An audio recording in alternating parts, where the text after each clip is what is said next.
হুজুর মুজাদ্দিদ আল ফেসানি আল ফারুকি সিরহিন্দি রাহমাতুল্লাহ, ওনার মাজার শরীফ হলো ভারতের পূর্ব পাঞ্জাবে।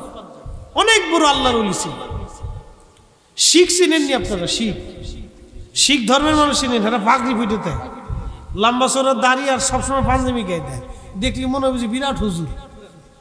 কেউ যদি না চিনে তাহলে ভাববে এটা মনে বিরাট হুজুর। সালাম একটা দিয়ে দিলে আপনি দিক চাইয়া থাকবেন যে মুসলমানের। এই শিখেরা ব্রিটিশ আমলে চিন্তা করলো মুজাদ্দিদ আল ফেসানির মাজার ভেঙে দেব। শিখেরা এই 10-15 হাজার শিখ, তখন এই মুসলমান আর শিখদের সাথে যুদ্ধ চলতেছিল, বিরাট যুদ্ধ। পূর্ব পাঞ্জাব থেকে মুসলমানরা তখন হিজরত করে পশ্চিম পাঞ্জাবে পাকিস্তানে চলে যায়। বিরাট যুদ্ধ হয়েছে মুসলমানদের সাথে শিখদের। তো মুসলমানরা ব্রিটিশ ভারত বাংলাদেশ পাকিস্তান ভাগ হয়ে যাওয়ার একটা মুহূর্ত এসে গেল। তো মুসলমানরা চলে গেল, যেমন ভারত থেকে বাংলাদেশ থেকে অনেক হিন্দুরা ভারতে চলে গেছে না যুদ্ধের সময়, ওইরকম চলে গেছে। তো সিরহিন্দ এলাকাতে অনেক মুসলমান ছিল, তো মুসলমান শূন্য হয়ে গেল। শূন্য হয়ে যাওয়ার পরে মুজাদ্দিদ আল ফেসানি বলে এলাহি বিহাক্কে বানি ফাতেমা কে বড় কৌলে ইমা কুনে খাতেমা। আল্লাহ হযরতে ফাতিমার আওলাদ হাসান আর হুসাইনের উসিলায় আমি মুজাদ্দিদ আল ফেসানি সিরহিন্দির দোয়া তুমি কবুল করে নাও। কল্পনা করতে পারবেন এদের মতো হাস্তি, এদের মতো ওলি যারা তরিকতের ইমাম, তারা পর্যন্ত ইমাম হাসান হুসাইনের উসিলা ধরছে। মারহাবা কর। আমাদের দেশে একদল আছে না, আসেনি? শিক্ষের একটা নামাজ আমিন। হ্যাঁ, এই আমাদের দেশে একদল আছে, এদের কথা হলো ইয়াজিদের কোনো দোষ নাই, ইমাম হুসাইন ওখানে গেল কে? কত বড় ডাকাত, চিন্তা করে ওরে ফাইলে ওর মুখ আর আমরা জুতা। জোরে জোরে জোরে জোরে কর। ওর মুখ ওর চেহারা আর আমরা একবারে ঢপাস ঢপাস করে ফুটে যাবে একবারে। ফাইলে বাটাম চালা তো খুব মনোযোগ। কত বড় সুরা একটার ওয়াজ শুনতেছি, বলতেছি ইমাম হুসেইন এত সাহাবী নিষেধ করার পরে সে গেল কেন? আর ইমাম হুসেইন একা গেল, সাহাবীরা গেল না কেন? কত বড় চিন্তা করেন পাড়া। হ্যাঁ, কত বড় খাটা চিন্তা করেন। আহলে বাইত রাসূলের বিষয় নিয়ে, হক নিয়ে সে প্রশ্ন তুলে, এগুলো আজাজিল এখনো বাংলাদেশে হাজার হাজার আছে। কথা কোন ঠিক কিনা? হযরত সিরহিন্দি মুজাদ্দিদ আল ফেসানি আল ফারুকি আহা দোয়া করে এলাহি বিহাক্কে বনি ফাতেমা কে বর কৌলে ইমা কুনে খাতেমা। আল্লাহ বনি ফাতেমা, ফাতেমার আওলাদ হাসান হুসাইন এবং মুহসিন, ফাতেমা রাদিয়াল্লাহু আনহার 5টা সন্তান। কয়টা? 1 নম্বরে হাসান, 2 নম্বরে হুসাইন, 3 নম্বরে মুহসিন। হযরত মুহসিন রাদিয়াল্লাহু আনহু ইন্তেকাল করেছিলেন। হযরত জয়নব উম্মে কুলসুম ফাতেমার 2টা কন্যা সন্তান। জগৎ জননী সাইয়্যিদাতুন নিসাই আহলিল জান্নাহ হযরত ফাতেমার 5টা সন্তান। এই 5টা সন্তানের মধ্যে 2 জন শহীদ হয়েছিলেন, ইমাম হাসান আর হুসাইন রাদিয়াল্লাহু আনহুমা। হযরত সিরহিন্দি আল ফারুকি রাদিয়াল্লাহু আনহু বলতেছিলেন, আল্লাহ তুমি হযরত ফাতেমা রাদিয়াল্লাহু আনহার কলিজার টুকরা হাসান আর হুসাইনের খাতিরে আমি মুজাদ্দিদ আল ফেসানি সিরহিন্দির দোয়া কবুল করে নাও। আল্লাহ যদি কবুল করো আর না করো, তাহলে আমি সিরহিন্দি বলতেছি আমি আহলে বাইতের কদম ছাড়ব না। একবার জোরে বলা যাবে কি মারহাবা? আমরাও আহলে বাইতের কদম ছাড়ব না। না আসতে কোন পুলিশে ধরবো? ছাড়ব ছাড়ব ছাড়ব প্রশংসা ছাড়ব মোহাম্মত ছাড়ব।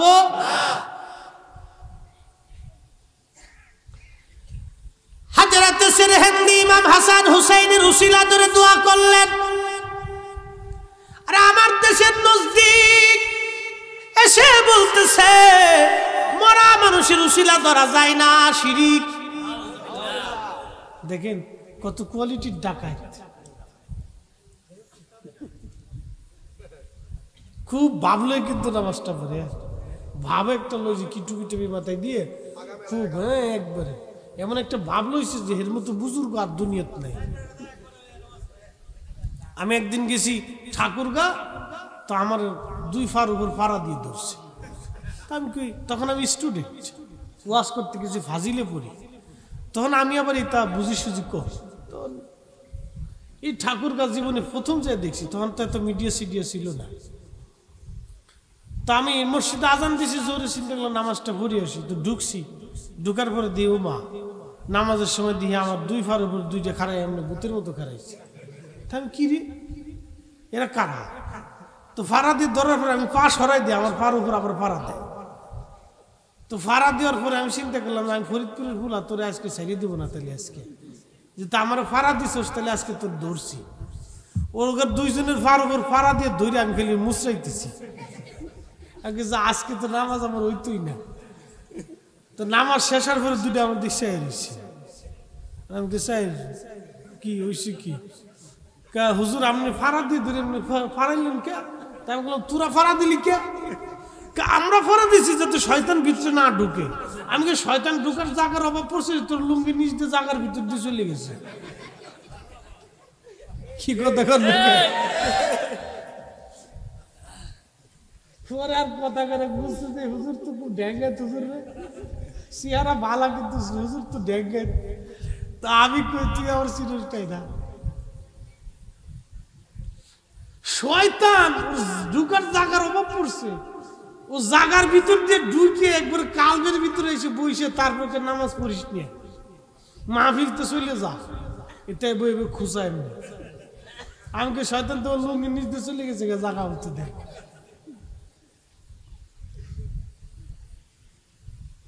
ইয়া তো দলিল দেওয়ার টাইম আছে, ও ডাইরেক্ট অ্যাকশন মেরে দিছি যা।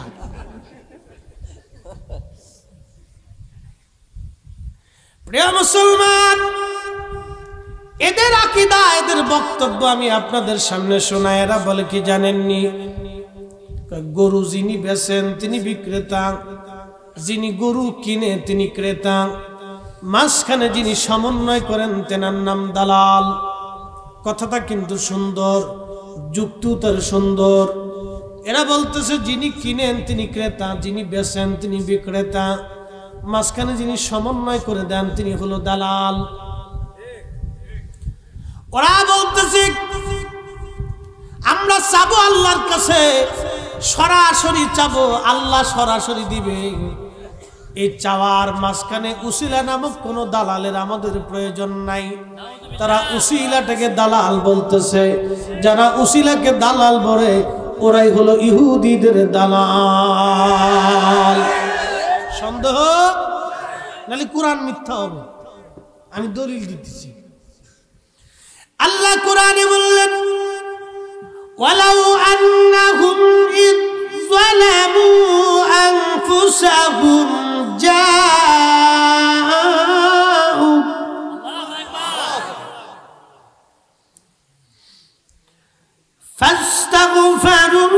ফাস্তাগফিরুল্লাহা ওয়াস্তাগফারা লাহুমুর রাসূল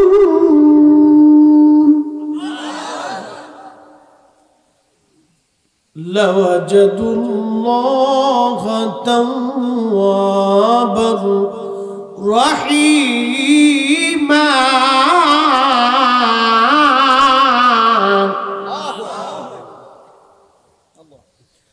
আল্লাহ কোরআনে বললেন ওয়ালাউ আন্নাহুম ইয যালামু আনফুসাহুম, ও আমার বান্দা, তুমি যদি তোমার নফসের সাথে জুলুম করে ফেলো, তুমি জিনা করছো, তুমি গুনাহ করছো, তুমি মিথ্যা বলেছো, তুমি নামাজ ছেড়েছো, তুমি রোজা ছেড়ে দিয়েছো, তুমি ফাহিশা কথা বলে ফেলেছো, হে বান্দা, চিন্তার কোনো কারণ নাই, যাও আমার রসুলের বারগাহে দরবারে মুস্তাফাতে চলে যাও। দরবারে মুস্তাফাতে যাইয়া ফাস্তাগফিরুল্লাহ, আল্লাহর কোরআন বলে আমি আল্লাহর কাছে তুমি তওবা করো, গুনাহ মাফ চাও, মাফ চাইলেই আমি মাফ করব না, ক্ষমা চাইলেই ক্ষমা হবে না। ওয়াস্তাগফারা লাহুমুর রাসূল, আল্লাহর জবান বলতেছে, ও বান্দারা শোনো, আমার রসুল যদি তোমার পক্ষে সুপারিশ করে, আমার রসুল যদি তোমার পক্ষে রিকমেন্ড করে, আমার রসুল যদি তোমার পক্ষে উকালাতি করে, আমার রসুল যদি তোমার উপরে রাজি হয়, আমার রসুল যদি তোমার উপরে খুশি হয়, আমার রসুল যদি তোমার ব্যাপারে আমার কাছে বলে, আমার রসুল যদি তোমার উপরে রাজি হয়ে যায়, লাওয়াজাদুল্লাহ তাওয়াবার রহিমা, তোমরা আমার রসুলকে উসিলা বানাও, মাধ্যম বানাইয়া আমার কাছে ক্ষমা চাও। আমার রসুল যদি তোমার পক্ষে সুপারিশ করে, আমি আল্লাহ তোমার জীবনের সব গুনাহগুলি মাফ করে দেব।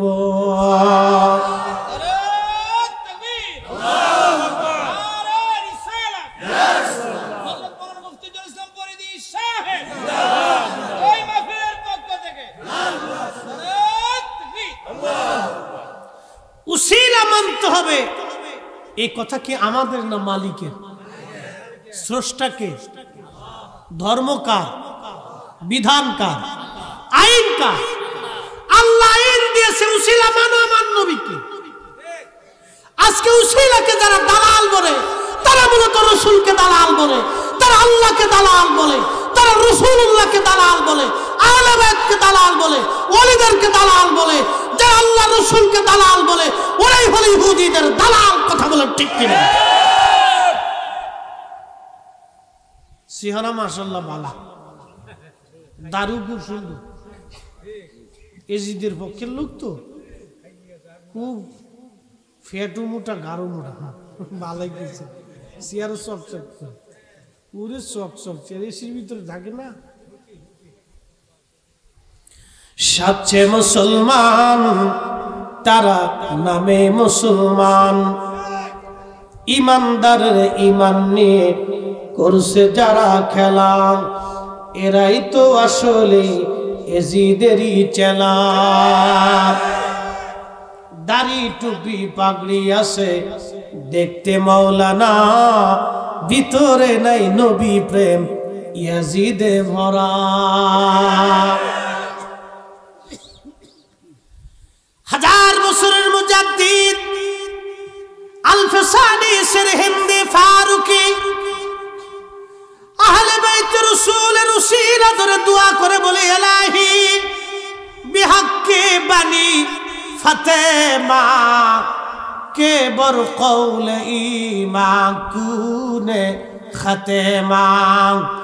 আল্লাহ, আহলে বাইত রাসূলের উসিলা আমার দোয়া কবুল করো, আর আমার ইমানের সাথে মউত নসিব করো, খাতেমা বিল খায়ের করিও।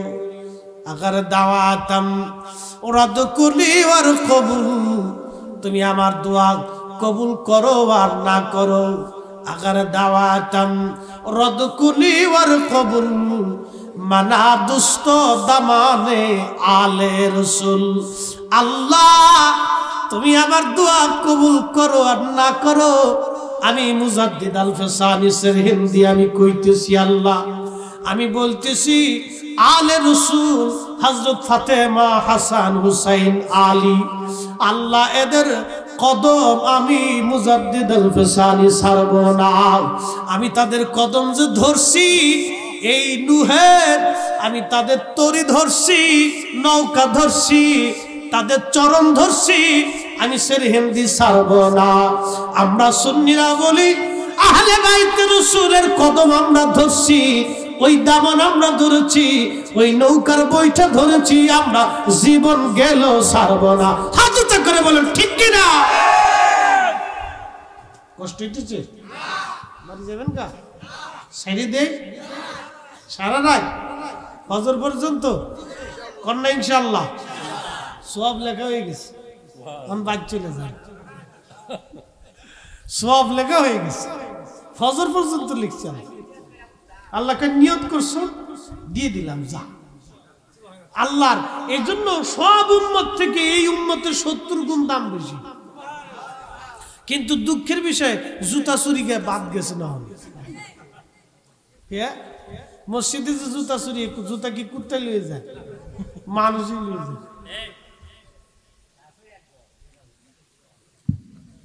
আমার ঢাকার মসজিদে মাঝে মধ্যে চুরি, প্রত্যেক জুমাতে মাঝে মধ্যে অনেক আসে কি হুজুর একটু মাইকিং করে দেয়, কিয়ামত পর্যন্ত করলে আর লাভ নেই। যে নিচে সে খুব ভাবি চিন্তে লিয়ে গেছে। যদি ধরা পড়ে যায় আমারটাই মনে করছিলাম, ধরা পড়লে আরে ভুল আর আমারটাই মনে করছিলাম, ভুল হয়ে গেছে। অন্য সব উম্মত থেকে এই উম্মতের মর্যাদা 70 গুণ বেশি। মুসা আলাইহিস সালাম ডাক দিল, আল্লাহ সব উম্মত থেকে এই উম্মতের দাম 70 গুণ বেশি। আল্লাহ ওই উম্মতটা তুমি আমারে দিয়ে দাও। আল্লাহ বলেন, না রে মুসা, এই উম্মত তোমার জন্য বরাদ্দ না, এই উম্মত আমার আখিরি নবী রাহমাতুল লিল আলামিনের জন্য বরাদ্দ করছি।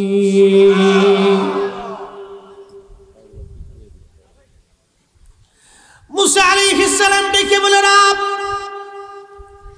আখিরি নবীর জন্য তুমি এই উম্মত বরাদ্দ করলা, আল্লাহ সব উম্মত থেকে এই উম্মতের 70 গুণ মর্যাদা বেশি।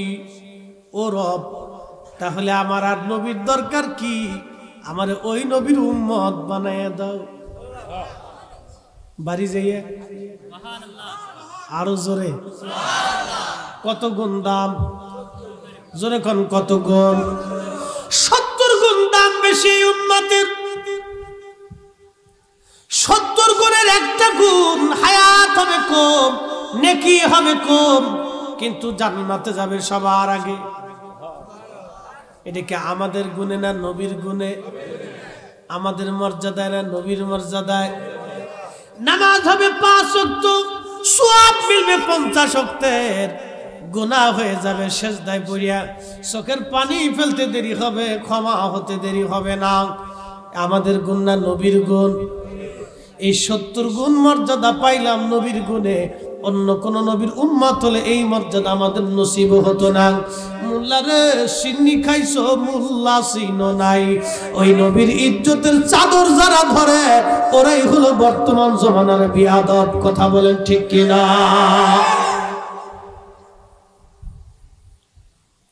বাংলাদেশের একদল আছে নাস্তিক। বর্তমানে একটা নাস্তিক আছে, বাংলাদেশে থাকে না, বিদেশে বসে বসে মাঝে মধ্যে ভিডিওতে বলে, নাম বলাও যাবে না, এই চোর, এই যারো সন্তান 2 দিন আগে লেখছে তার আইডিতে মোহাম্মদ মরুর ডাকাত ছিল। জোরে বলেন নাউজুবিল্লাহ। আমার নবীকে যারা মরুর ডাকাতের সাথে তুলনা দেয়, আমাদের আর বুঝার বাকি নাই ওদের জন্মটা বেঞ্চের পার্কে অথবা হোটেলে মোটেলে ঝোরে জঙ্গলে অবৈধভাবে হয়েছে। কথা বলেন ঠিক কিনা? সন্দেহ? সন্দেহ? যার জন্মের ভিতরে ভেজাল আছে সে আমার নবীর চরিত্র নিয়ে বাজে কথা বলে, ঠিক?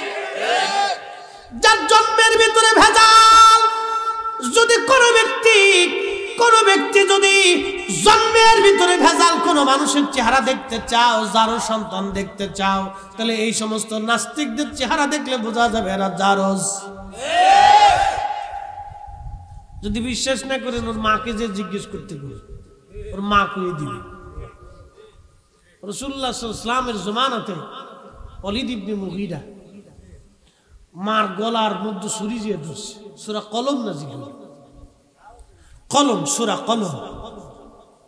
এই কলম নাজিল হওয়ার পরে ওর মার গলার মধ্যে ছুরি ধরছে। এই মা, আজকে একটা সত্য কথা বলতে হবে। তো বলতেছে, বল, কি সত্য বলতে হবে বল। বলে, সত্যটা হলো মুহাম্মদ জীবনে কোনোদিন মিছে কথা কয় নাই। মারহাবা বলবেন? বলছে আমাদের নবী মিথ্যা বলছে? আমরা কিন্তু খুব বলি, হ্যাঁ বিরাট বলা বলি, প্রত্যেক দিনই বলি। দুই সেক্টে বলি, বউর কাছে বলি, ফুলাপানের কাছে বলি, সমাজে বলি, রাষ্ট্রে বলি, ব্যবসায় বলি, অনেক দোকানদারকে নেন মাল খুব শিখ, কিন্তু একবারে ফরমালি মেরে দিচ্ছে। বিষ, শিশুদের খাদ্যের ভিতরে টাকার জন্য মানুষ বিষ দেয়। কি কথা কয়? বাচ্চাদের খাবারে টাকার জন্য বিষ দেয়, বিষ, খাবারে বিষ, দুটো পয়সা লাভের জন্য বিষ দিচ্ছে। বিরিয়ানির ভিতরে বিষ দেয় স্বাদের জন্য। গরুর গোশতে রং মাখা, কত কোয়ালিটি, কত সিস্টেম। বাপরে বাপ, কি পরিমাণে চোর আর ডাকাত। হোটেলে এই যে আপনাদের এলাকা থেকে যে মুরগি গুলে যায়, এটা ঢাকা নিতে নিতে অনেক মুরগি মরে যায়। এই মরাটা হোটেলে সকালবেলা চালাই দিয়ে দেয়। এই 300 টাকা কেজি মুরগি, এটা 100 টাকা দিলেই পাওয়া যায়, 200 টাকা লাভ। 200 টাকা লাভের জন্য একটা হোটেল ব্যবসায়ী মুসলমানদেরকে হারাম খাবার খাওয়াইতেছে কয়টা পয়সার জন্য। এই টাকা নিয়ে ওরা যে গরুর গোশত খায়, ওই শুয়োরের গোশত আর গরুর গোশত আর কুত্তার গোশতের মধ্যে তফাৎ নাই, কোনো তফাৎ নাই। আচ্ছা, আপনাদেরকে একটা প্রশ্ন করি, জবাব দিবেন। ওর আমি যদি কুত্তার গোশত খেয়ে এসে ওয়াজ করতাম, ওয়াজ হবে? যদি কুত্তার গোশত খেয়ে এসে কেউ নামাজে দাঁড়ায়, নামাজ হবে? যদি জুব্বা গাই দেয়, জমজমের পানি খেয়ে আসে, বিরাস করে আসে, আতর লাগায় আসে, সারা রাত্র নামাজ পড়ে, কাজ হবে? কারণ তার ভিতরে হারাম। গরিব মানুষের টাকা মেরে দিয়ে, দ্রব্য মূল্যের দাম হঠাৎ করে বাড়িয়ে দিয়ে, সিন্ডিকেট করে আমার দেশের গরিব মানুষের পকেট থেকে যারা কোটি কোটি টাকা সিন্ডিকেট করে হাতিয়ে নিয়ে যে বিদেশে যাইয়া, সৌদি আরবে যায়, মক্কায় যায়, খুদার ঘর ধরে কান্দে, মাফ করে দাও। শয়তান হাসার বাপ, তুই কত বড় সিটার রে, শয়তানকে তুই কত বড় সিটার। আমি 9 লক্ষ বছর ইবাদত করছি, সিটারি করিনি। কথা তো সত্য, কিন্তু হে কিন্তু ইবাদতের ভিতরে সিটারি করে, সিটারি এক জায়গা হইছে। এই জন্য আল্লাহ লাথি মেরে বের করে দিচ্ছে। অহংকার কি আইছিল আমাদের হুজুরকার ভিতরে, কার দেখবেন বিরাট বড় অহংকার। এই হুজুরের সাথে ওয়াজ শোনার সাথে দুটো কুত্তা ধরে এনে বেঁধে থুই দিবে।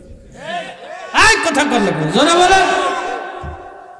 অহংকার, খুব অহংকার হয়েছে, দেখবেন ভাব লুইছি কে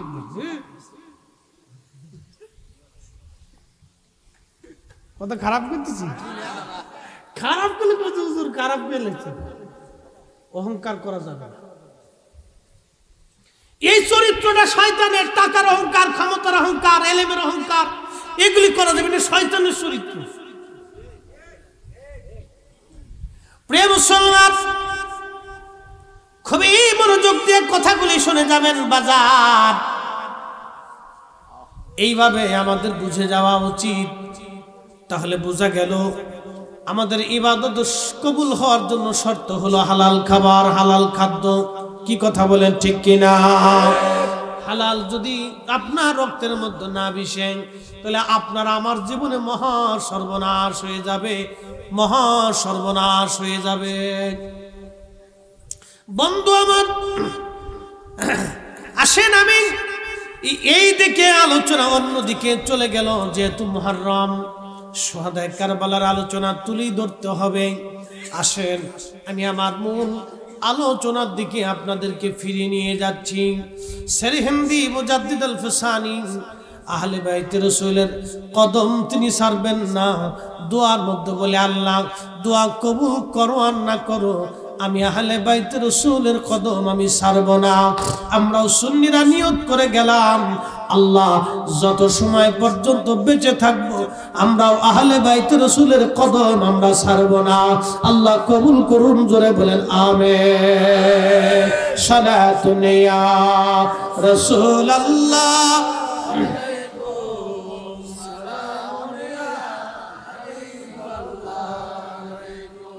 সালাতুন ইয়া রাসূলুল্লাহ সালাতুন ইয়া বন্ধুগণ আমার, বাপরে বাপ না মেরে মরি যা লাগবে না শেষ না।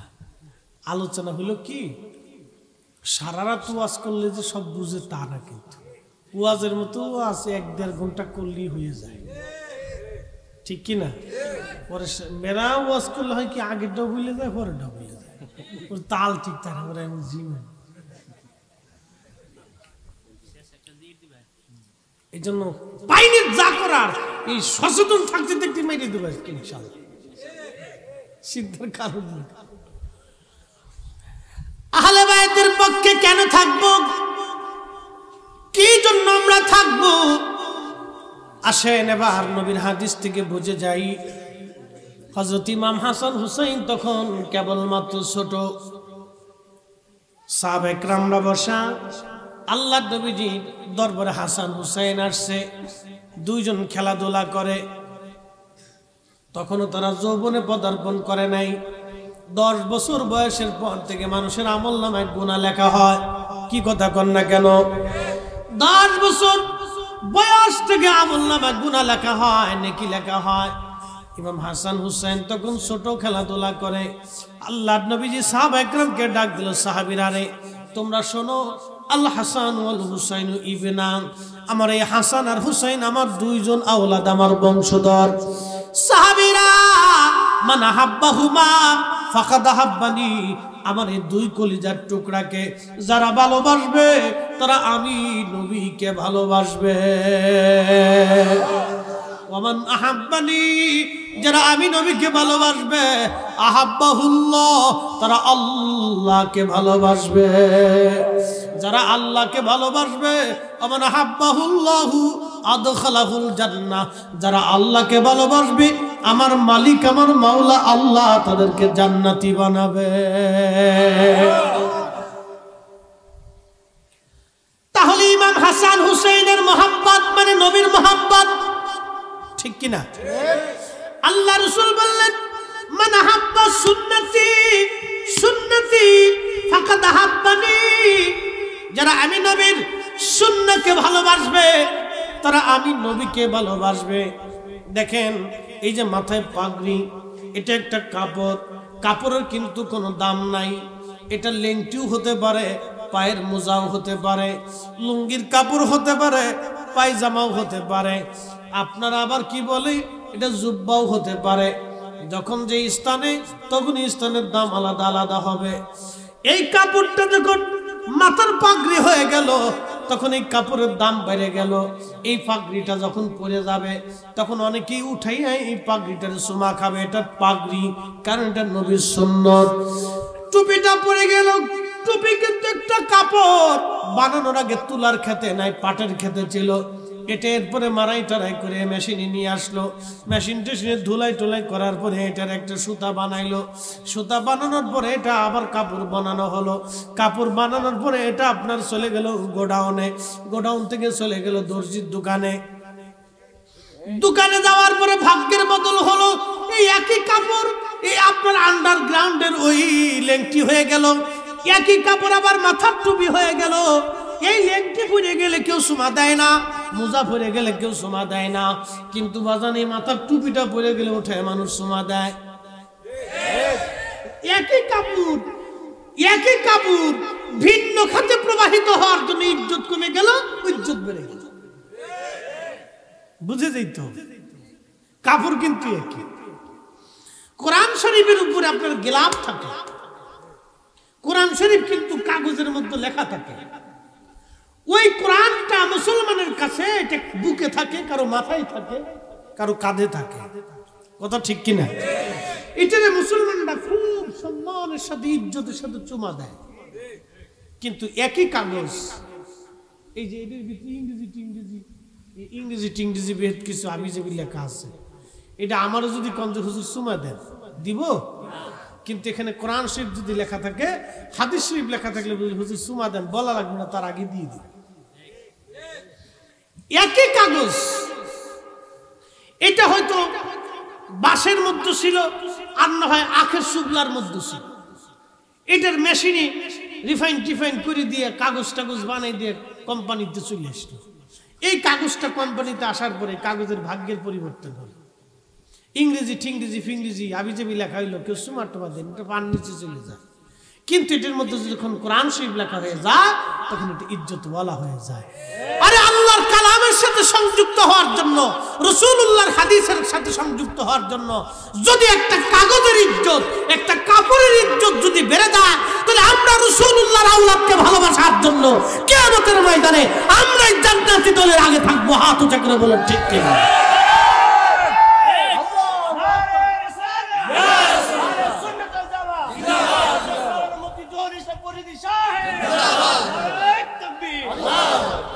সন্দেহ কাগজ দিয়ে বুঝাইল, কাপড় দিয়ে বুঝাইল। মান আহাব্বা সুন্নতি ফাকাদ আহাব্বানি, নবীজি বলেন উম্মত রে, আমার সুন্নতকে যদি ভালোবাসো, আমি নবীকেই ভালোবাসবে। ওয়া মান আহাব্বানি কানা মাই ফিল জান্নাহ, যে আমাকে ভালোবাসবে সে আমার সাথে জান্নাতে চলে যাবে। আল্লাহ রাসূল বললেন মান আবগাদাহুমা ফাকাদ আবগাদানি, উম্মত রে, আমার হাসান আর হুসাইনকে যারা কষ্ট দিবা, তারা আমি নবীকে কষ্ট দিবা।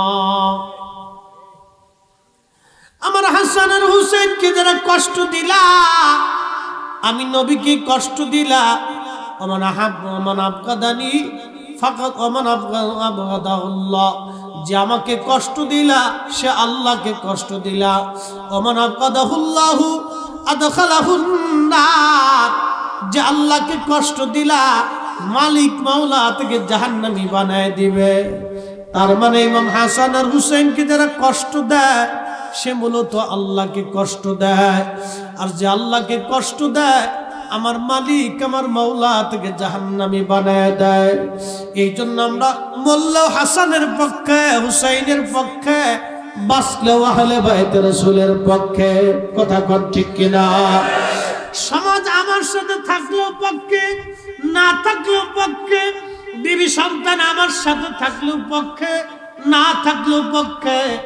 আমার এলাকার মানুষ আমার পক্ষে থাকলেও পক্ষে, না থাকলেও পক্ষে।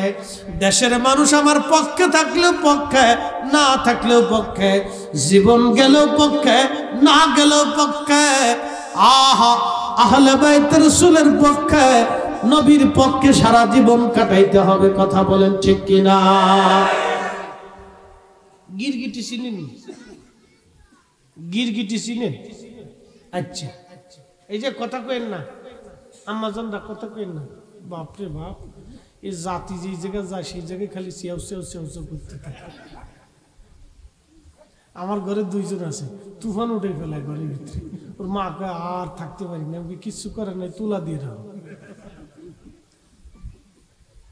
খালি আমি গেলে ডরে, বাবা আইছে, আস্তে করে আমি ঘুমাইলে আমার দরজাটা লাগাই দিয়ে এরপরে চিল্লা পাল্লা শুরু করি। খুব মনোযোগ দিয়ে। এই আমরা হাজার পুরুষ এক জায়গায় বসে থাকবো, শব্দ হবে না, কিন্তু মনে করেন 10 জন বেডি যদি এক জায়গায় থাকে, তো মনে করেন যে একবারে আনলিমিটেড রেডিও, ব্যাটারি ছাড়া। বিবিসি নিউজ পেও পেও পেও পেও পেও পেও করতেই থাকে, বাঁচতেই থাকে, বন্ধ হয় না। আল্লাহর একটা গুণ দিছে, এটা জাতিগত গুণ আর কি। একটা আম্মাজান হাওয়ার থেকে পাইছে, কিছু করার নাই, ওই শুনতেই হবে। না শুনলে খালি হুম হুম হুম হুম। আর যদি না শোনেন তাহলে গোষ্ঠী উদ্ধার, বিপদ আছে। আর খালি আর দুনিয়া তো আসার দুনিয়ার ফার্মের উপর রাখতে সব বালা। একটু খারাপ হলে আর মানে উপায় নাই, সব বালা। তরকারিতে জাল আর লবণ হোক বা না হোক, এই জীবন এরকম খাইছি না। আর খালি যদি কইছেন যে জরিনার মাঠটাই ভালো খাইছিলাম, তো একবারে সারা জীবনে জরিনার মাঠটাই খাবো। হ্যাঁ, আমি খালি একদিন বলছিলাম যে কি রান্নাছো, আমার মাহফিলি তো বালা খাওয়া, এখনো পর্যন্ত কে মাহফিলি খাও, আমারটা তো ভালো লাগবেই না, খালি মাহফিলির মহিলারা তোমার জন্য ভালো করে রান্ধে, হেঁটে যে খাও। আমি ওরে কপাল, কোন বিপদে পড়ছি। তখন খারাপ হইলো খালি চাইয়েছে আর কি, না ওইছি খুব ভালো হয়েছে।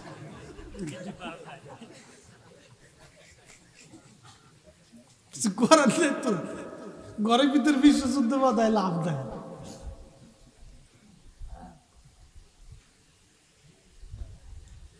খুব মনোযোগ দিয়ে গিরগিটির ওয়াজ করে যে আজকে খুব ইম্পর্টেন্ট ওয়াজ, খুব ভালো ওয়াজ। সহিহ বুখারী, সহিহ মুসলিম, সুনান ইবনে মাজাহ, আবু দাউদ এবং তিরমিজি শরীফের মধ্যে আসছে, হুজুরে কারীম বলেন, উম্মত, পৃথিবীর মধ্যে যত প্রাণী আছে সব প্রাণীদের মধ্যে একটা প্রাণীর নাম গিরগিটি। যেখানে পাবা সেখানে বাটাম চালান দিবা। বাটাম চালান বুঝেন নাই? আপনাদের ওই যে টিনের ঘর আছে, টিনের ঘরে ওই যে টিনের নিচ দিয়ে যে কাঠ দেয়, এটা আমাদের ফরিদপুরের ভাষায় বলে বাটাম। আপনার দেশে কি করে? খাপ। আমাদের ফরিদপুরে বলে বাটাম। মানে এই কাঠটা খুব মজবুত কাঠ, এই কাঠ দিয়ে ফিরাইলে খুব ভালো মতো ফিরানো যায়। কি কথা কর না কে, এটা খুব সাইজ এলাকা আর কি। তা আমাকে এলাকায় এটাকে বাটাম চালান, মানে ও খুব শটাং করে মাইরে দেওয়া একবার কায়দা মতো, বসান টিক দিয়ে দেও। তো আল্লাহ রসুল বলছেন এই গিরগিটি যেখানে পাবা সেখানে মারবা, মারহাবা কর। পৃথিবীর মধ্যে এত প্রাণী থাকতে গিরগিটি মারার জন্য নবী কেন বললেন? কি কষ্ট হইতেছে আপনাদের? রাত কি বেশি হয়ে গেছে? আর আধা ঘন্টা দিবেন না সময় ইনশাআল্লাহ? নারে তাকবীর, নারে রিসালাত। খুব মনোযোগ দিয়ে এই গিরগিটি, আহা, নবীজি বললেন সাহাবীরা রে, গিরগিটি যেখানে পাও সেখানে মারবে। আম্মা জান আয়েশা সিদ্দিকা রাদিয়াল্লাহু তাআলা আনহু ঘরের মধ্যে একটা বর্ষা রাখতেন। এই বর্ষা রাখার পরে সাহাবীরা যে জিজ্ঞেস করলেন, মা জননী, ঘরের মধ্যে কেন বর্ষা রাখছেন? আম্মা জান বললেন, আমার রাসূল বলেছেন গিরগিটি পাইলেই মারতে হবে, এই জন্য আম্মা জান ঘরের মধ্যে বর্ষা রাখছিলেন। গিরগিটি আসার সাথে সাথে বর্ষা দিয়ে মারতেন। কি জন্য মারার জন্য বললেন? সাপ এইভাবে মারতে বললেন না, অথচ সাপ মানুষ পাইলে কামড় দেয়। ও প্রধানমন্ত্রী, মিনিস্টার, অর্থমন্ত্রীও চিনে না, একবারে ও রাডারের মধ্যে পাইলেই বসান মেরে দেন, নাম সাপ গোকরা। তারপরে নবী এটাকে সরাসরি মারতে হুকুম দেন নাই। আহা, একটা বাঘ ও পাইলে আর মামুটা ভাগ্নে হোসেন চিনে না, একবারে ধরে বসে জাগা মতো বাঘ। এরপরে সমুদ্রের মধ্যে হাঙ্গর, এই একবার পাইলে রাডারের মধ্যে আপনারা একবারে খাইয়ে শেষ করে ফেলবে। কিন্তু তারপরেও আল্লাহর নবী এইভাবে মারতে বললেন না। এই গিরগিটি আপনার ঘরের ধান খায় না, জমি খায় না, জমি নষ্ট করে না, খাতা নষ্ট করে না, কাটে না, ছিঁড়ে না, আপনারা কামড়ায় না, পারে না, ওর বিষ নাই, কিছু নাই, কিন্তু মারতে হুকুম দিলেন, মারতে বললেন। কারণ কি? মারলেই সওয়াব, মারলেই সওয়াব। কারণ কি? আল্লাহর খলিল ইব্রাহিম আলাইহিস সালামকে যখন আগুনের মধ্যে ফেলে দেওয়া হলো, আগুনের মধ্যে ফেলে দেওয়ার পরে বাজানো, খুব মনোযোগ দিয়েন, আগুনের মধ্যে যখন ফেলে দিল তখন 2 মাইল দূর থেকে আগুনের উত্তাপে মানুষ কাছে যেতে পারে না। এই 2 মাইল দূর থেকে একটা গিরগিটি, ছোট্ট একটা গিরগিটি, এই গিরগিটিটা ফু মারতেছে। আল্লাহ সব জানে ও কি জন্য ফুয়ায়। আল্লাহ জিজ্ঞেস করলেন, এই গিরগিটি ফু দাও কেন? গিরগিটি বলে, রব, ফু দিতেছি ইব্রাহিমের আগুন যাতে বেশি করে জ্বলে। ঘুমাইছে? কার ঘুমাইছে? আত্মচা করেন তো। আচ্ছা, আমার দিকে তাকান, আমার দিকে তাকান। গিরগিটি ফু দিলে কয়শো মাইল দূরে যায়? আপনি ফু দিলে কয় মাইল দূরে যাবে? আগুন 2 মাইল দূরে। তার মানে কি পরিমাণ আগুন জ্বলে সে নমরুদের দল আল্লাহর খলিলকে পোড়ানোর জন্য ওই 2 মাইল দূর থেকে ফুয়াই দিচ্ছে। আল্লাহকে ফুদিস কে আগুন যত বেশি করে জ্বলে, আল্লাহ খুশি হয়েছে না? তাহলে গিরগিটি ইব্রাহিম আলাইহিস সালামের পক্ষে, তাহলে গিরগিটি কার পক্ষে গেল? নমরুদের পক্ষে। কার পক্ষে? জোরে কোন কার পক্ষে? কার পক্ষে? নমরুদের পক্ষে গেছে গিরগিটি। এই নমরুদের পক্ষে যাওয়ার কারণে আল্লাহ নবী ডাক দিলেন, সাহাবীরা যেখানে গিরগিটি পাবা সেখানে গিরগিটি তোমরা মারবা। এখন আপনাদেরকে প্রশ্ন করি, ফু দিল কয় গিরগিটি? জোরে কর। মার খাবে কয়টা? গোষ্ঠী শুদ্ধি বাটাম চালা। ভুল করলো একজন, মার খেলো গোষ্ঠী শুদ্ধা। ভুল করলো ইব্রাহিম আলাইহিস সালামের জমানায়, কিন্তু মার খাবে কিয়ামত পর্যন্ত। শাস্তির বিধান কার? জোরে বলেন কার? আল্লাহ বললেন ও নমরুদের পক্ষে চলে গেল, ওরে সৃষ্টি করছি আমি, ও গোলামি করবে আমার। কিন্তু নমরুদের পক্ষে যাওয়ার জন্য দুনিয়ার মধ্যে শাস্তি, কিয়ামত পর্যন্ত বংশ শুদ্ধ পিটুনি খাবে। একসাথে বলবেন কি আল্লাহু আকবার।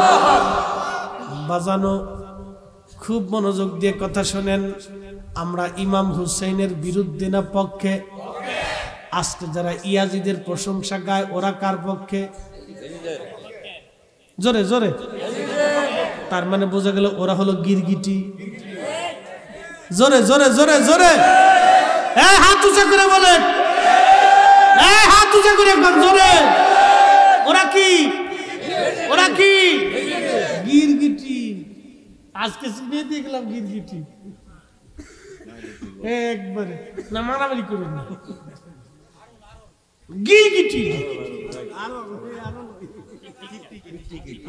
ও যাই কর ঘোড়াটি মাইকে সাফা করে দিবেন একবার। খুব মনোযোগ দিয়ে বাজানো। এই গিরগিটির দল আমরা হুসাইনের পক্ষে, 1450 বছর পরও আমরা পক্ষে। যার কারণে আজকের মাহফিল আপনারা দিয়েছেন, কথা কোন ঠিক কিনা? বহু মসজিদ আছে, মিম্বরে হুজুর ওয়াজ করেন ইয়াজিদের কোনো দোষ ছিল না। কয়দিন আগে আমি মাহফিলে গিয়েছি, সেই উত্তরার ওই যে তুরাগ থানায় মাহফিলে যাওয়ার পরে লোকেরা বলল, হুজুর আমাদের এলাকার মসজিদের ইমাম সাহেব, তিনি বলি ইয়াজিদ ভালো মানুষ ছিল, কোনো দোষ টোষ নাই, ইয়াজিদের দুর্নাম করা যাবে না। আমি বললাম ওরে জুতা দিয়ে পিটাইয়া মসজিদ থেকে বের করে দেন। মাইকে বলে দিছি জুতা দিয়ে পিটাইয়া মসজিদ থেকে বের করবেন। ওরে পিটাইলেও সওয়াব হয়ে যাবে, কারণ ওটা গিরগিটির দল। খারাপ বুঝি? হ্যাঁ খারাপ বুঝি? একবার ডাইরেক্ট অ্যাকশন মেরে দিয়েছে, যা করে কোথায় এত দলিল লাগতো না। কত তারিখ মারিক আমি ঘোড়ার টিম করবো নাকি? সাথা তারিখ দেখি তা করতাম। আল্লাহ রাসূল বলেছেন হাসানু আল হুসাইনু সাইয়্যিদা শাবাবি আহলিল জান্নাহ। আমার হাসান আর হুসাইন দুইজন জান্নাতের যুবকদের সর্দার। রাসূল বলেছেন তারা যুবকদের সর্দার, জান্নাতের যুবকদের সর্দার। আমি তারিখ সাথী দিয়ে সাথা করতাম কি? আমার রাসূলের বাক্যের বিরুদ্ধে আর কারো বাক্য শোনার টাইম আমার নাই, কথা কোন ঠিক কি? আল্লাহ রাসূল বলছেন জান্নাতের যুবকদের সর্দার। আমি হের পক্ষে না যে ইয়াজিদের পক্ষে গেলাম ছিল। ওরে সর্বনাশ, গিরগিটির দল কোথাকার। এত ইতিহাস লইছে। প্রিয় মুসলমান খুবই মনোযোগ ব্যাংসি নিন আপনার এতে জন মুতে বাংলা ভাষা করতেছে, ফেসাদ করে তখন এটি কি ফায়ার সার্ভিসের মতো পানি বের হেতে করছে। ভাষাটা যে ঘুরাইয়া সিরিট সিরিট করে মারতেছে, আগুনে নমরুদের আগুনের দিকে মারতেছে। এটা আল্লাহ জিগে কিরে করো কি ব্যাংক? আল্লাহ ফেসাব সারতেছি। কারণ কি বলে না, ইব্রাহিম আলাইহিস সালামের আগুন নেভানোর চেষ্টা করতেছি। সুবহানাল্লাহ, যেমনি কইতেছে কে হুজুর ঘুমাইছে? ও যে পর্যন্ত জায়গার শীতে বেশি মাদ্রাসার 10টার সময় ঘুমাই পড়ে। হ্যাঁ, আমার তো এক পাল আছে আর কি, বুঝছেন না? এই যে 10টার পর আসলে আর চেহারার দিক চাওয়া যায় না, এমনি জুতায় পড়ে যায়, অভ্যাস, আদত। তো এই জন্য মাহফিলের একটা টাইম আছে, টাইম পাস হয়ে গেলে তখন স্নায়ু দুর্বল হয়।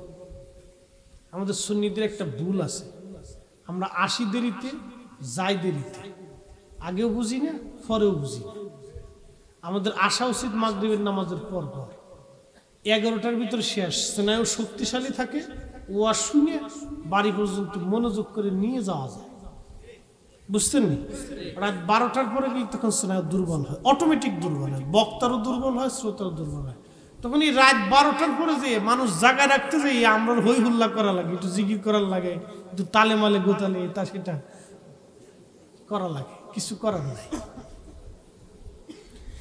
এই ব্যাং ইব্রাহিমের আগুন নিবানোর জন্য চেষ্টা করেন, আল্লাহ ডাক দিলেন, ব্যাং রে তোমার এই পেশাবে কি আগুন নিভবে? ব্যাং বলে, রব আমি জানি আমার পেশাবে আগুন নিভবে না, তবে পেশাব কেন করো রে ব্যাং? আল্লাহ সবই জানে।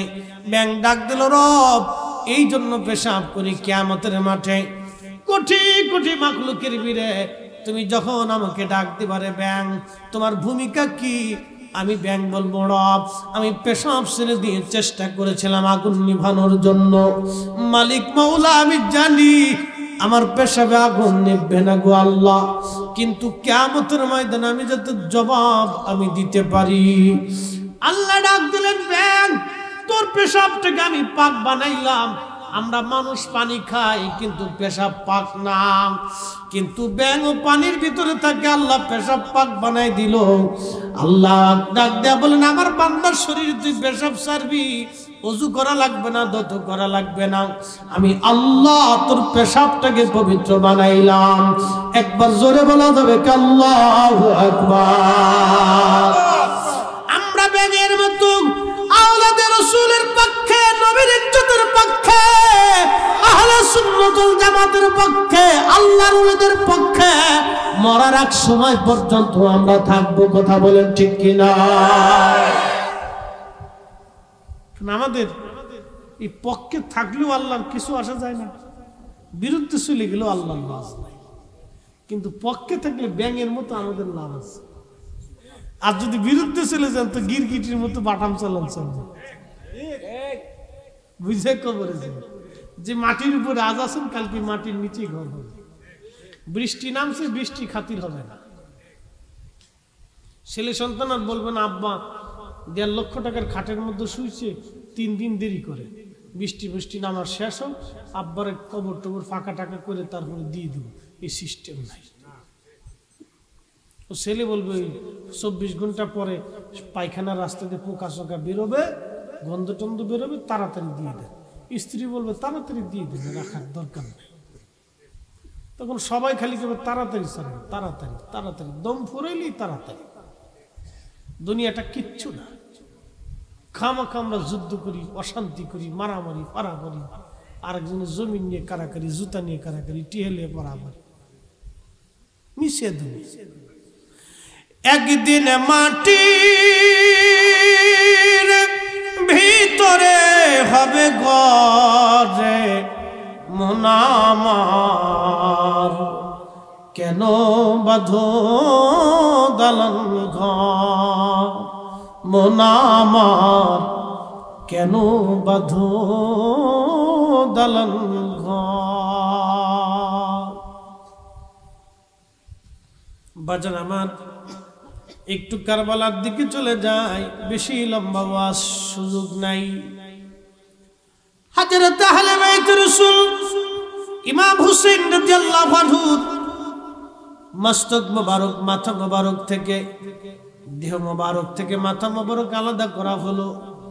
আহা, কত বড় নৃশংসতা, কত বড় জুলুম সেই দিন তার সঙ্গে করা হয়েছিল। পবিত্র মাথা মোবারক আলাদা করার পরে তারা বর্ষার আগায় বিদাইয়া সারা কারবালার মাঠ ভরে আনন্দ করতেছিল।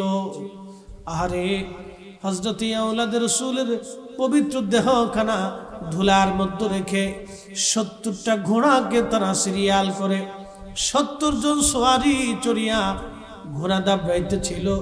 ঘোড়ার পায়ে আগাতে আগাতে ইমামে হযরতে হুসাইন রাদিয়াল্লাহু আনহুর দেহ মুবারক গোশতগুলি চামড়াগুলি খসে খসে বাবা পড়তেছিল।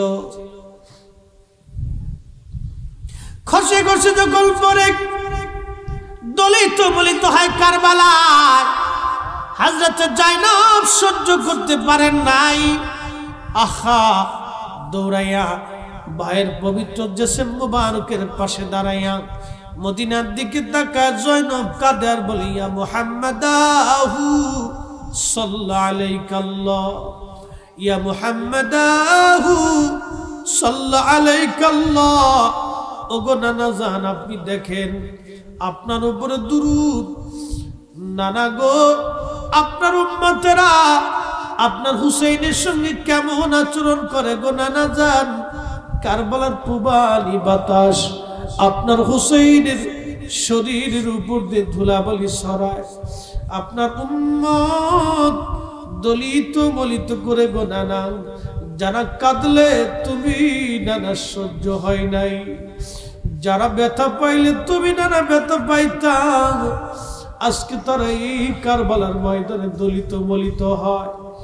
হযরতে জয়নব রাদিয়াল্লাহু আনহা যখন এইভাবে কাঁদতেছিলেন, হযরত আব্দুল্লাহ ইবনে আব্বাস নবীজির আপন চাচাতো ভাই আল্লাহর হেরেম কাবা শরীফের কাবাতে আসরের নামাজ পড়লেন। নামাজ শেষ করার পরে কাবা শরীফের সঙ্গে হেলান দিয়ে বসেছিলেন। ওই অবস্থায় তার তন্দ্রা ঘুম এসে গেল। ঘুমের মধ্যে দেখে আল্লাহর নবীজি মক্কার দিকে দৌড়ায় দৌড়ায় আসে। আল্লাহর হাবিবের হাত মুবারকের মধ্যে রক্ত, নবীজির চুল দাড়ি মুবারক এলোমেলো, আল্লাহর হাবিবের জুব্বা মুবারকের মধ্যে ধুলাবালি রক্ত লাগানো আছে। আল্লাহর নবী মক্কার দিকে দৌড়ায়। ইবনে আব্বাস স্বপ্নে দেখে বলেন, ইয়া রাসূলুল্লাহ, জীবনে আপনার হাতে এরকম রক্ত দেখি নাই, আপনার গায়ে ধুলাবালি দেখি নাই, আপনি নবীর চুল দাড়ি মুবারক এলোমেলো দেখি নাই। এইভাবে কাঁদবেন আর দৌড়ান এরকম কোনোদিন দেখি নাই গো নবীজি। আপনি কাঁদেন কেন? হাতের মধ্যে রক্ত কেন? দৌড়ান কেন? আল্লাহর নবী ডাক দেয়া বলেন, ইবনে আব্বাস রে, মক্কাতুল মুকাররমায় খবর দাও, আমার হুসাইন আর দুনিয়ায় নাই। আমার হুসাইন কারবালায় শহীদ হয়ে গেছে। আমি নবী আমার হুসাইনের শাহাদাতের সময় পাশে ছিলাম। আমার হুসাইনের রক্তগুলি নিয়ে আমি নবী আল্লাহর আদালতে যাইতেছি। ধীরে ধীরে চালাও ছুরি সীমার আমারি গলায়,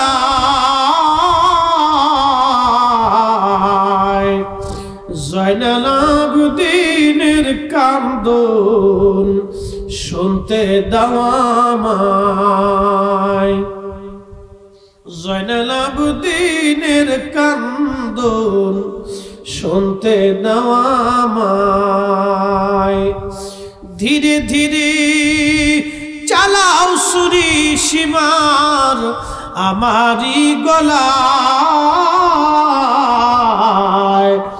জয়নাল আবেদিনের কান্দন শুনতে দাও আমায়। আমার নানা নবী ছিল গুনাহগারের শাফি হলো, আমার নানা নবী ছিল গুনাহগারের শাফি হলো। সেই গলেতে চুমা দিত, সেই গলেতে চুমা দিত নানাজি সদা, জয়নাল আবেদিনের কান্দন শুনতে দাও আমায়। ধীরে চালাও ছুরি সীমার আমারি গলায়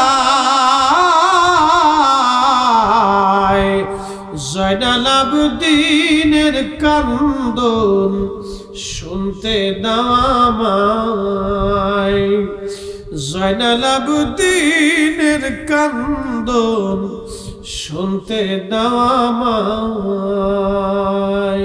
সালাতুন ইয়া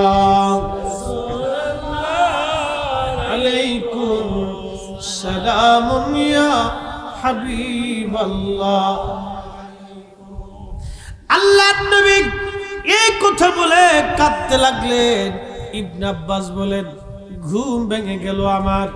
নবীজি বলছেন উম্মত রে মান রাআনি ফিল মানামি ফাকাদ রাআল হক রাওয়াহুল বুখারী। নবী বলেন উম্মত স্বপ্নে যদি আমারে দেখো বাস্তবে আমি নবী তুমি দেখছো। স্বপ্নে যদি আমারে দেখো আমি নবী বাস্তব তোমার সঙ্গে দেখা দিয়েছি। আমি নবী গেছি ছবি যাই নাই। আমি নবী অরিজিনাল গেছি ছবি আমি নবী যাই নাই। আল্লাহর নবী মদিনায় ঘটনা ঘটে কারবালায়। ইবনে আব্বাস হলো মক্কায়, নবী মদিনায় ঘটনা কারবালায়। ইবনে আব্বাস মক্কায়, মদিনা থেকে নবী কারবালায়, কারবালা থেকে নবী মক্কায়, মক্কা থেকে আল্লাহর আদালতে। যে নবী মদিনা থেকে কারবালায়, কারবালা থেকে মক্কায়, ইন্তেকালের পরও কারবালা থেকে মক্কায়, মক্কা থেকে আল্লাহর আদালতে নবী যাইতে পারে। আমরা সুন্নিরা বিশ্বাস করি আজকে আহলে বাইতে রাসূলের স্মরণের মাহফিলে আমার নবী আসতে পারে। সন্দেহ অবিশ্বাস করি যারা করে না ওর ইমানের ভিতরে গন্ডগোল আছে, ওটা গিরগিটির দল। প্রিয় মুসলমান,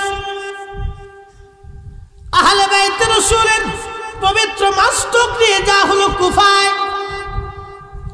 কুফা নগরে উবাইদুল্লাহ ইবনে জিয়াদ বলছিলাম আমার নবীর ইজ্জতের চাদর যারা ধরে, নবীর সম্মানে যারা আঘাত করে ওদের জন্মে ভেজাল।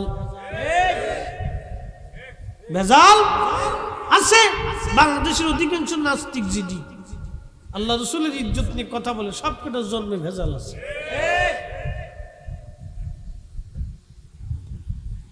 এই উবাইদুল্লাহর বাপ ছিল জিয়াদ। জিয়াদের কোনো বাবার পরিচয় নাই। জিয়াদ ছিল জারজ। জারজের ঘরে জন্ম নিয়েছিল উবাইদুল্লাহ। উবাইদুল্লাহর মা ছিল মারজানা। মহিলাটা ভালো ছিল, মারজানার দোষ দেওয়া যাবে না। যখন আহলে বাইত রাসূলের শের মোবারক নিয়ে আসা হলো, এই মারজানা তার ছেলেকে গালিগালাজ করেছিল এবং ছেলে থেকে মারজানা জুদা হয়ে গিয়েছিল। খুব মনোযোগ দিয়েন। উবাইদুল্লাহ ইবনে জিয়াদ মসজিদে কুফার সেন্ট্রাল গভর্নর হাউসে আহলে বাইতে রাসূলের পবিত্র শের মোবারক, মাথা মোবারক, শির মোবারক কেটে এনে প্লেটের মধ্যে রাখছে। একটা লাঠি দিয়ে ইমাম মাকামের ঠোঁটের মধ্যে আঘাত করে, নাকের মধ্যে আঘাত করতেছিল, চোখের মধ্যে খুশা মারতেছিল, ধাক্কা মারতেছিল। বাজানো খুব মনোযোগ দিয়েন। ওই মজলিসের মধ্যে নবীর একজন সাহাবী ছিল, তার নাম যায়েদ বিন আরকাম রাদিয়াল্লাহু আনহু। বৃদ্ধ হয়েছিলেন, লাঠির উপরে ভর দিয়ে আসছেন নবীর সাহাবী। উনি যখন যুবক তখন ইমাম হুসেইন তখন কেবলমাত্র শিশু। আল্লাহ রসুলের বরগাহে বহু বছর কাটিয়েছিলেন। উনি চলে আসছিলেন মদিনার থেকে কুফা নগরে ওনার দেশে। বহুদিন হলো আহলে বাইতে রাসূলের নুরানি বদন মোবারক তিনি দেখেন না, সে ছোটকালে দেখেছিলেন। মনে বড় শখ, আহা ইমামে হুসাইনের কর্তৃত মস্তক চেহারা নুরানি বদন দেখে আসি।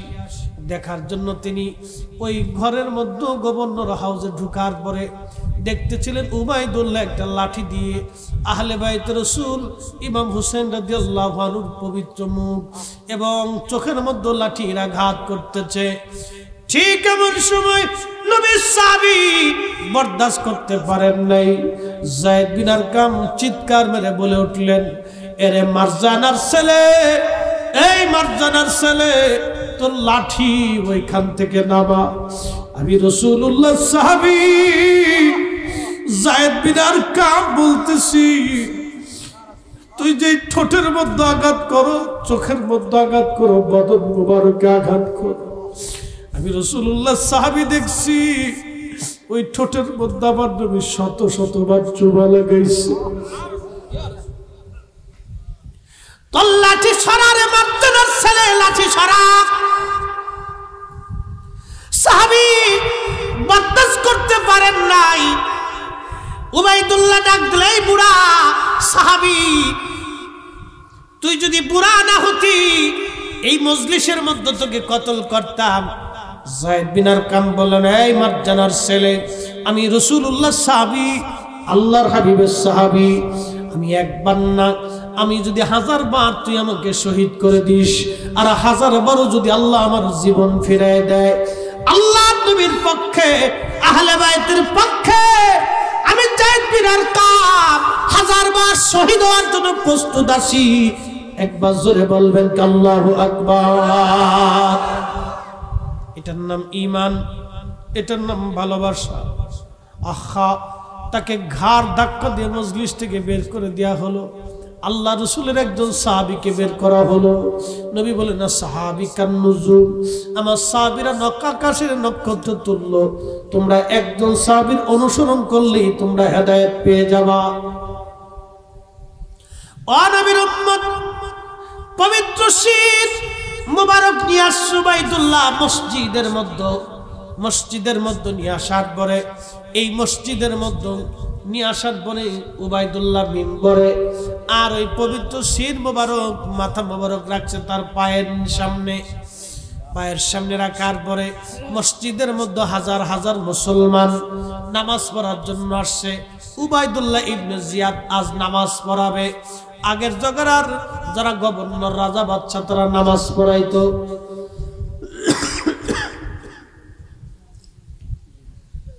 উবাইদুল্লাহ ইবনে জিয়াদ নামাজ পড়ানোর জন্য আসছে। মিম্বরে বসে ঘোষণা দেয়, হে মুসলমান, আমিরুল মুমিনিন ইয়াজিদের বিজয় আল্লাহ দিয়েছে, মিথ্যাবাদী হুসাইনের পরাজয় আল্লাহ দিয়েছে।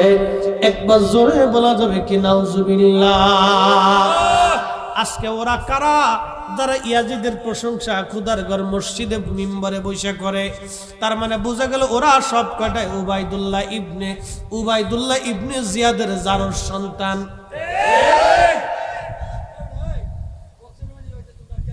কষ্ট হইতেছে?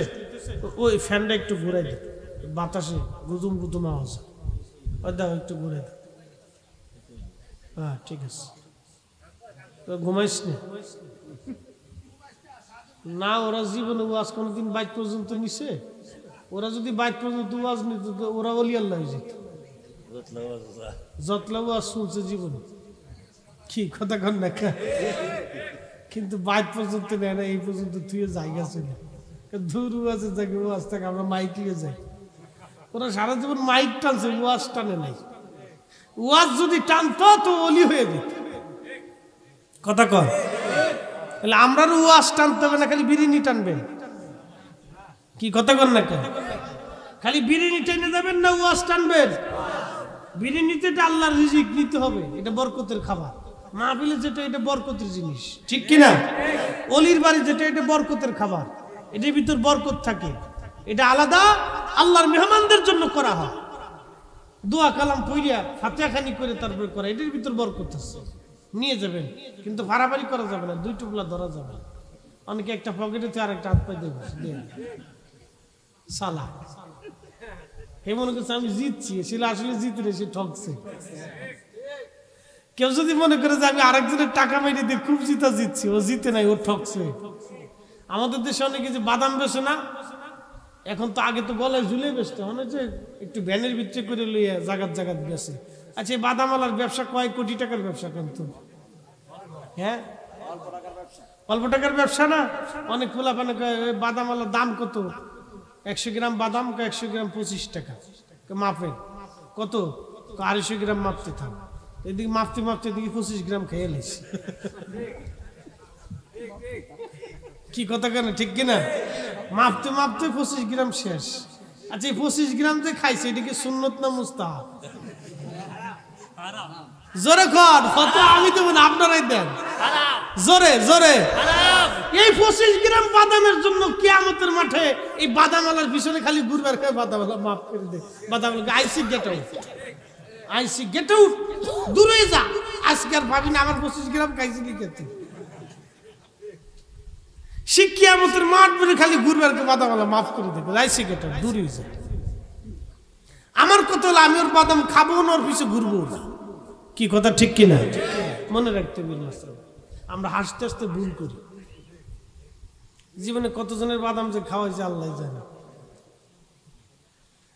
মাপ চাইতে এর উসুল আদায় করে দিতে, ফাইলে দিয়ে দিবেন যে বাদামালা খাইছিলাম রে, লই যা। মনে রেখে, ব্যবসা ছোট্ট ব্যবসা, ক্ষতি করা যাবে না, গরিব মানুষ। খুব মনোযোগ দিয়ে ওয়াজ কোথায় রাখছিলাম? মসজিদের ভিতর শির পায়ের কাছে রাখছে। উবাইদুল্লাহ ঘোষণা দিচ্ছে, আমিরুল মুমিনিন ইয়াজিদের বিজয় দিচ্ছে। আজকে যারা ইয়াজিদের প্রশংসা করে ও সবকটা উবাইদুল্লাহ ইবনে জিয়াদের জারুর সন্তান। কথা কয়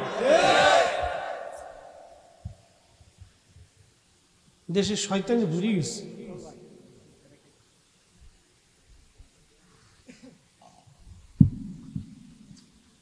হ্যাঁ, মাদাবপুরের মুসলমান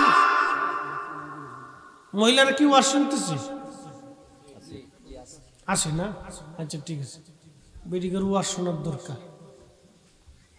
সিলেটের দিকে মহিলাদের জায়গা করে, আমাকে মহিলারও ওয়াজ শোনে, হুজুর ঘরের ভিতরে শুনে, তা কাজ হয়ে গেছে।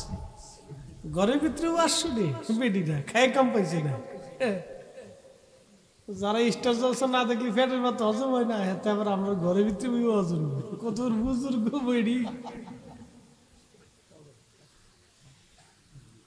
এই জন্য মহিলাদের ফ্যান্ডেল করে দিয়ে ডাইকে ডুকে আইনে বসাইতে হইব। এর ওয়াজ শোনা দরকার। এর ওয়াজ শুনলে জাতির বিরাট বড় উপকার হবে। তা এখন একটু ইদানিং ওয়াজ শুনতে শুনতে অনেক মহিলা পরিবর্তন হয়েছে, অনেক মহিলা পরিবর্তন হয়েছে, ভালো হয়েছে। তাহলে এরা এমন এক জাতি, একটু চামচ নিয়ে একটু ডিম লইয়ে মুরগি লইয়ে ঝগড়া করে, বিরাট তুফান উঠে গেল। তোর মুরগি আমার ঘরে আইলো কে? মুরগির বুঝে মুরগিওয়ালা কি করে দিছে, তুই হের ঘরের ভিতরে ডুয়ে যা। এতে নিয়ে ঝগড়া। শাশুড়ি ওরে 1 চামচ ভাত বেশি দিছে, ওরে মাছ বড়টা দিল, এতে নিয়ে ঝগড়া। এটা আজের ঝগড়া, বুঝে না। উবাইদুল্লাহ ইবনে জিয়াদ এই ঘোষণা দেওয়ার পরে মসজিদের মধ্যে হাজার হাজার মুসল্লি, একটা মুসল্লিও প্রতিবাদ করে নাই।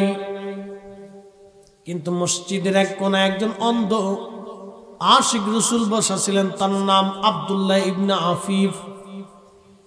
ইবনে আফিফ বলা হতো, হযরত ইবনে আফিফ রাদিয়াল্লাহু আনহু। মসজিদের এক কোণায় তিনি অন্ধ, চোখে দেখতেন না। ও যুবক ভাইরা শুনিয়া যান, মা বোনেরা শুনিয়া যান, কোটি কোটি টাকা হইলে আশিক রাসূল হওয়া যায় না। অনেক বড় এলেম ওলা হলে আশিক রাসূল হওয়া যায় না। কি কথা কন না কে? বিরাট বড় প্রিন্সিপাল শাইখুল হাদিস মুফতি আজম হলে আশিক রাসূল হওয়া যায় না। অনেক টাকাওয়ালা পয়সাওয়ালা হলে আশিক রাসূল হওয়া যায় না। চেহারা সুন্দর প্রিন্সিপাল ভাইস চ্যান্সেলর অথবা চ্যান্সেলর হলে আশিক রাসূল হওয়া যায় না। আশিক রাসূল হওয়ার জন্য লেখাপড়া লাগে না, আশিক রাসূল হওয়ার জন্য কলিজায় নবীর ভালোবাসা লাগে। কথা কোন ঠিক কিনা?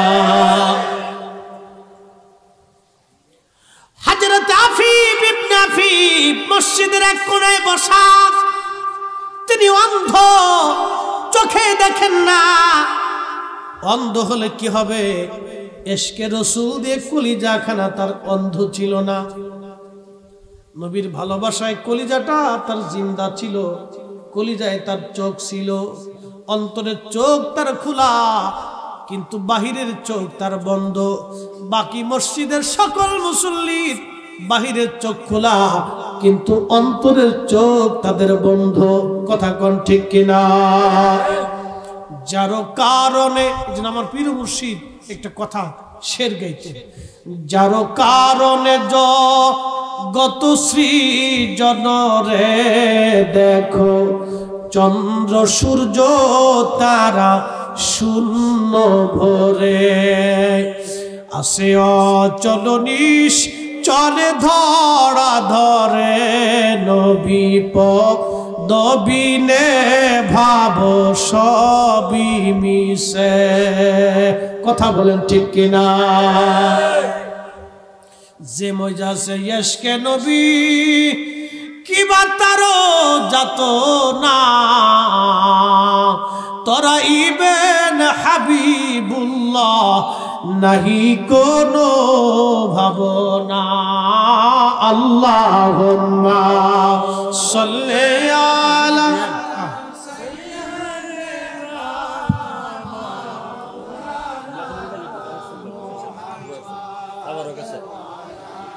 আলি সাইয়্যিদানা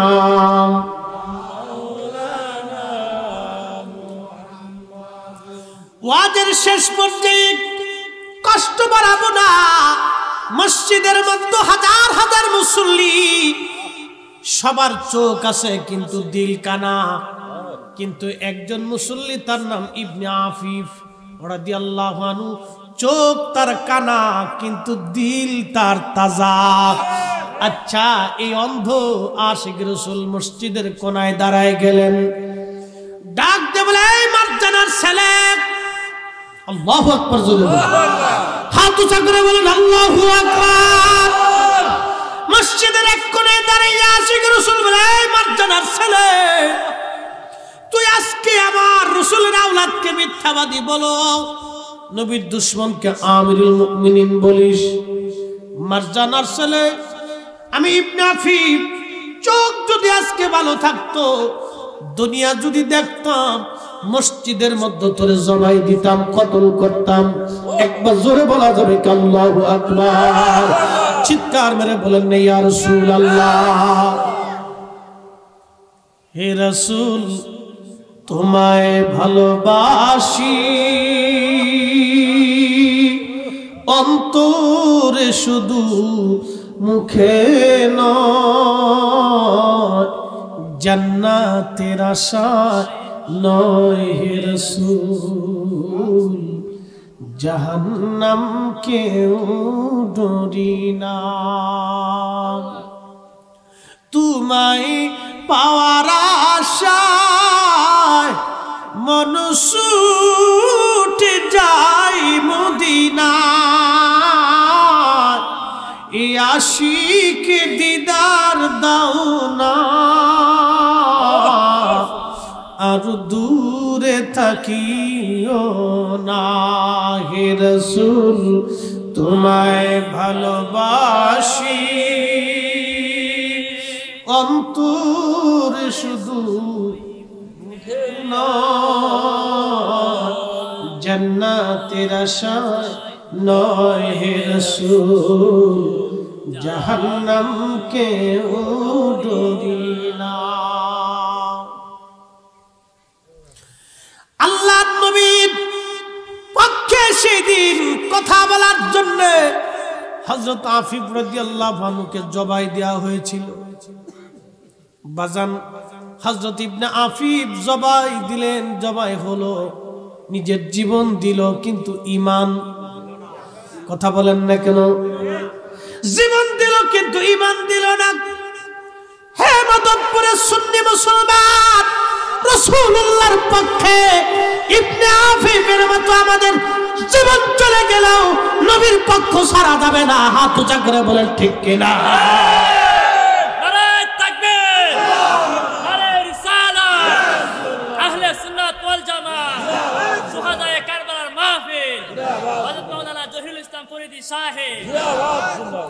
তাহলে মসজিদে মুসল্লি হাজার হাজার ইমানদার, জোরে বলেন, হ্যাঁ আঙ্গুল উঁচা করে, কয়জন?